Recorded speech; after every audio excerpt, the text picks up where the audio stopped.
మన registrar sir అందరినీ కూడా మీరు గమనించవచ్చు. ఇది డాక్టర్ బిఆర్ అంబేద్కర్ రాజ్యాంగ రచన నిపుణుల్లో ఒకరుగా జాతికి దిశానిర్దేశం చేసినటువంటి మహనీయ మూర్తి.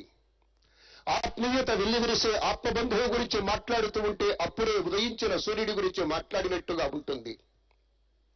నిశ్చలమైన తటాకం ఒడ్డున నిలబడి నీటితో మాట్లాడిన అనుభూతి కలుగుతుంది ఒక ప్రత్యేకమైనటువంటి నిర్మల మనస్సు ఉన్నటువంటి పెద్దల్ని చూసినప్పుడు. ఇక్కడ ఇప్పటికే విచ్చేసి ఉన్నటువంటి పూర్వపు ఉపకులపతి గౌరవనీయులు ప్రసాద్ గారు ఉన్నారు, మా వెంకయ్య సార్ ఉన్నారు, ఇక్కడ శ్రీ హరగోపాల్ గారు ఉన్నారు, శ్రీమతి హరగోపాల్ గారు ఉన్నారు, పెద్దలంతా విచ్చేసి ఉన్నారు. ఇంతమంది మహనీయ మూర్తుల యొక్క సమక్షంలో ప్రజల గుండెల్లో ప్రత్యేకమైనటువంటి స్థానం సంపాదించుకున్నటువంటి తెలంగాణ రాష్ట్ర ముఖ్యమంత్రి వర్యులు గౌరవనీయ శ్రీ రేవంత్ రెడ్డి గారు ప్రత్యేకంగా విగ్రహావిష్కరణ కార్యక్రమాన్ని తమ సువర్ణ హస్తాలతో నిర్వహిస్తున్నారు. మనం కూడా మన కరతాళ ధ్వనులతోటి విశేషమైనటువంటి రీతిలో ఈ ప్రత్యేకమైనటువంటి సందర్భాన్ని మనం గుర్తు చేసుకుంటూ మన మనస్సులో ఎప్పటికీ స్థిరంగా ఉండేటువంటి ఒక ఆనందమయమైనటువంటి క్షణానికి ప్రతీకగా ఇవాల్టి ఈ కార్యక్రమం. డాక్టర్ బిఆర్ అంబేద్కర్ యావత్ భారతదేశానికి, విశేషించి బడుగు బలహీన వర్గాలకి, వెనుకబడిన తరగతుల వారికి వెన్నుదన్నుగా ఉండేటువంటి రీతిలో అనేక రచనా నిర్మాణ శైలితోటి ఒక దిశానిర్దేశం చేసేటువంటి మహనీయ మూర్తి డాక్టర్ బిఆర్ అంబేద్కర్. మన నాగరికత యొక్క భౌతిక ప్రయోజనాల్ని మనం చేయించవచ్చు, కానీ విద్య అనేది అత్యున్నతమైనటువంటి విశేషంగా ప్రయోజనకారిగా ఉంటుందని నమ్మినటువంటి డాక్టర్ బిఆర్ అంబేద్కర్ అత్యుత్తమ విద్యను సాధించేటువంటి మన హక్కుని, అవకాశాన్ని వదులుకోవద్దని చెప్పేటువంటి ఒక సత్యాన్ని కూడా ఆ యొక్క విగ్రహం దగ్గరే ఏర్పాటు చేయడం జరిగింది. ముఖ్యమంత్రి వర్యులు తమ సువర్ణ హస్తాలతోటి డాక్టర్ బిఆర్ అంబేద్కర్ వారి విగ్రహం వద్ద పుష్పాంజలి సమర్పిస్తూ ఉన్నారు. భక్తి ప్రపత్తులతో గౌరవంతో కూడినటువంటి విశేషం. ఎందరెందరో మహనీయ మూర్తులు తరలి వస్తూ ఉన్నారు. దీనికంతటికీ కారణం మనందరికీ తెలిసిన సత్యమే.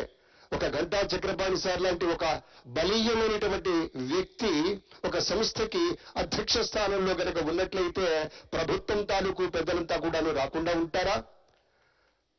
దానికి ప్రత్యేకమైన కృషి అవసరం లేదు. మనసులో సత్సంకల్పం ఉండాలి, సదాలోచన ఉండాలి, సహేతుకమైనటువంటి రీతిలో ఆలోచన సరళితోటి ముందడి కనుక వేయగలిగితే ప్రభుత్వం మన దగ్గరికి వస్తుంది. ప్రజల వద్దకు వచ్చి ప్రజాపాలన అందించి నిన్నమొన్ననే ప్రజా విజయోత్సవాలు కూడా విశేషంగా జరుపుకున్నటువంటి ముఖ్యమంత్రి వర్యులు శ్రీ రేవంత్ రెడ్డి గారి యొక్క నేతృత్వంలో యావత్ రాష్ట్ర ప్రభుత్వం కూడా ప్రత్యేకమైనటువంటి రీతిలో మన గౌరవనీయ చక్రపాణి గారు ఇప్పుడు మీటింగ్ లో కూడా సూచన చేయబోతూ ఉన్నారు. మన విశ్వవిద్యాలయం యొక్క ప్రగతికి సంబంధించి అనేకమైనటువంటి అద్భుతాలు రోజుల్లో మరింత ప్రకటితం చేసేటువంటి సందర్భాన్ని కూడా మనం చూడవచ్చు. గౌరవనీయ పొన్నం ప్రభాకర్ గారు ముఖ్యమంత్రి వర్యులు సంయుక్తంగా ప్రత్యేకమైనటువంటి ఈ ఫౌండేషన్ స్టోన్ కి సంబంధించి అన్ని ప్రాజెక్టులు, ఎందుకంటే సమయాభావాన్ని దృష్టిలో ఉంచుకొని నిజానికి ఇవాళ తెలంగాణ రాష్ట్ర ప్రభుత్వం చాలా ప్రత్యేకమైనటువంటి ప్రాజెక్టులకు సంబంధించి మనందరికీ తెలుసు. ఇందిరమ్మ ఇల్లు కావచ్చు, రేషన్ కార్డుల పంపిణీ కావచ్చు, కొత్త రేషన్ కార్డులు ఇవ్వడం, అలాగే మహిళలకు సంబంధించి ఇందిరమ్మ భరోసా అనేటువంటి కార్యక్రమం ఒక 4 సంస్కరణీయమైనటువంటి ఒక ప్రాజెక్టులకి, పథకాలకి శ్రీకారం చుడుతున్నటువంటి సందర్భంలో చాలా కీలకమైనటువంటి సమయం అయినా కూడా మన విశ్వవిద్యాలయం పట్ల, మన పట్ల ఉండేటువంటి ఒక అభిమానంతో మన చక్రపాణిచారి గారి యొక్క ఆయన యొక్క PR తోటి, ఆయన యొక్క మంచితనంతో, ఆయన యొక్క గుడ్నెస్ తోటి మన కార్యక్రమానికి రావటం. సరే, అంబేద్కర్ గారి విగ్రహావిష్కరణ అంటే కాదని ఎవరు అనగలరు మన దేశంలో. ఎందుకంటే